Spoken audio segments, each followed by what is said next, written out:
La Grande Guerre des émeus, quand l'armée australienne a affronté des oiseaux et a perdu.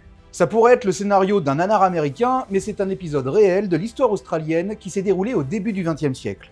Nous sommes en 1932 dans l'ouest de l'Australie. Les agriculteurs n'en peuvent plus de voir débarquer dans leur culture des dizaines de milliers d'émeus.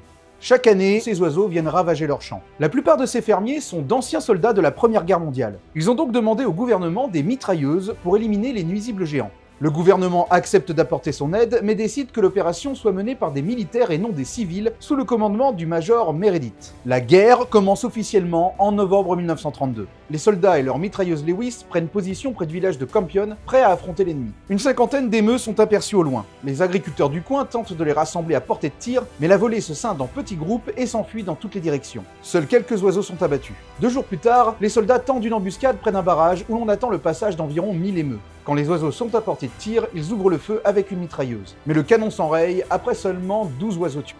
Les autres se dispersent. On ordonne alors d'installer une mitrailleuse à l'arrière d'un camion pour être mobile pendant les assauts. Mais le terrain est si accidenté que le tireur peut à peine viser. Une fois de plus, les émeus s'en sortent indemnes. Cette première campagne est un échec et les émeus sont désignés vainqueurs. 2 mois plus tard, les soldats repartent au combat, mais là encore, seules quelques dizaines d'émeus sont tués. L'Australie vient de perdre une guerre contre des oiseaux. Finalement, pour protéger les récoltes, on décide dans les années 50 d'installer des clôtures, une solution qui s'est révélée plus efficace que la solution militaire.